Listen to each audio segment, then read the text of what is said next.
الحمد لله رب العالمين وصلى اللهم وسلم على نبينا محمد وصحبه أجمعين ودرسي صدحات يدروستين رمضانية بإذن الله تبارك وتعالى بشهر رمضان أنا قلت لك الله وحاكمنا مساعيشة الصبيان المها يرير هدي أي عرورتو قاران بالرا تدوبجر وحا في عن إن لأمرو صونك الله شيغو سيدا الصلاة دبا waxaa la rabaana waa inay caado dhigtaan oy ku tarbiyoobaan oy sii bartaan ayaa loo baahan yahay.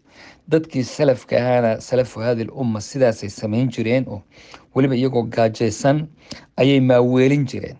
waxyaabaha dadka ilmaha yar lagu maaweeliye ku ciyaaraan iyobaa lagu maaweelin jiro oo hintooda lagu maaweelin jiray.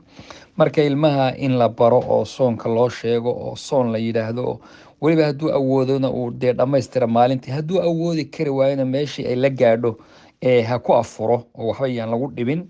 hadduu gelinka hore soomo gelinka dambe iska afuro, yacni tacawudkaas unbaa laga rabaa iyo inuu maaragtay shaygan la qabsado insha allahu tacaala. marka caruurta sidaasay u tahay sunno ahaan in la wargeliyo oo loo sheego. gabadha xaaidada ah haddii uu dhiigu xaydku ka dhammaado qabla tuluuci alfajri, yacni inta aan waagu baryin hadduu dhiigu ka dhammaado, gabadhaasi oy soonto iska niyeysato soonkeedu waa saxiix walow iyada oon weli qabaysanin. bal hadda u fiirso, qabayskii waxay dib ugu dhigaysaa salaadii subax baa ilan tukanaysaayo waa inay markaa u qabaysato. laakiin afxidhka soonku dee wuu ka horeeyaa salaada ka hor bay hawshani dhacdaa.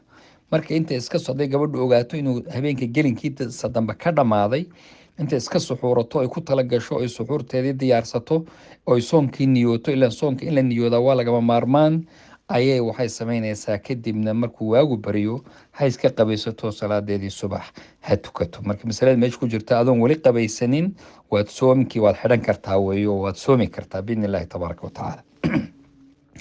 masale kale, haddii gabadhu ay dareento acraadii soon ee xaydku inay soo hayso, xaydkaagiibaad waxaad dareensantahay calaamaadkii aad ku garan jirta inuu ku soo hayo, welina qoraxdu may dhicin, laakiin wax aad aragtay ood indhaha saartay ma jiro ilaa gabalku intuu dhacay kadib unbaad wax aragtay, ka hor maada arag, soonkaaga maalintaa waa ku saxiix. adigana lagu odhan maayo qofku markuu wax dareemaba dhiiggiibaa soo haya ama waqtigiibaan jooga intuu yidhaahdo iskama afuraayo ilaa aad wax aragto waad sooman tahay. haddii marka aadan waxba indhaha saarin gabalkuna sidaa ku dhaco adoo galabtoo dhan dareemayey, soonkaagu maalintaa waa ku saxiix biidni illaahi tabaaraka watacaala.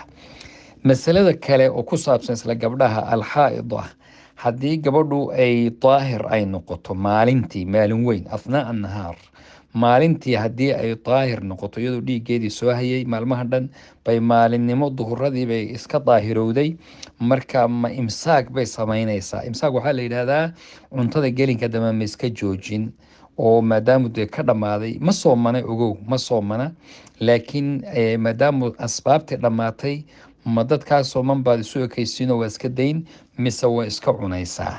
marka labadaba waa la yidhi culimmadu. qolyaha qaar waxay dhin gabadhan sabab sharciya bay u afurtay, mar hadday sabab sharci u afurtay cuntadeeda iska cunto waa u bannaan tahay, qofkii musaafirkaa bay lamid tahay.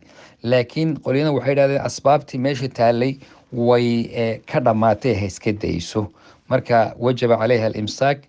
marka sidaasaanad moodaa inay iska joojiso inay fiican tahay.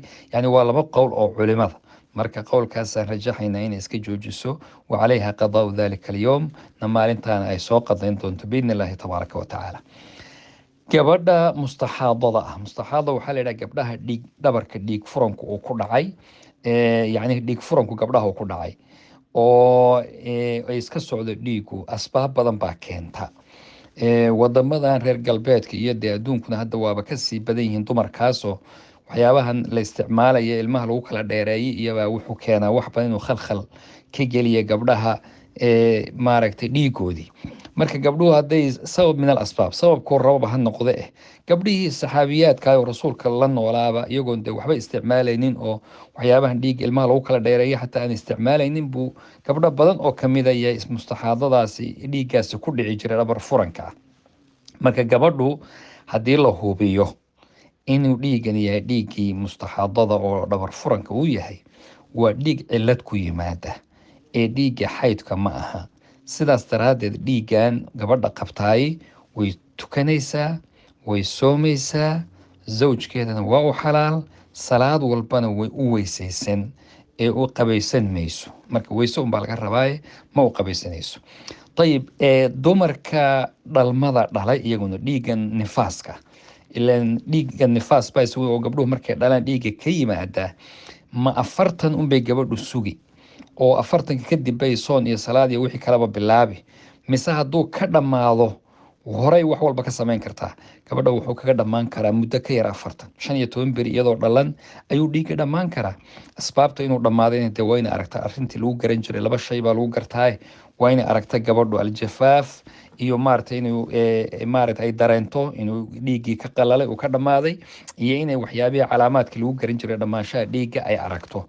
marka haddii aragto gabadhu uu ka dhammaado iyadoon 40 ba weli gaadhin, way soomaysaa, wayna tukanaysaa, waxa la wixii acmaal iyo xaj iyo lamidii wax walbaba waa u daahir gabadhaas insha allahu tacaala.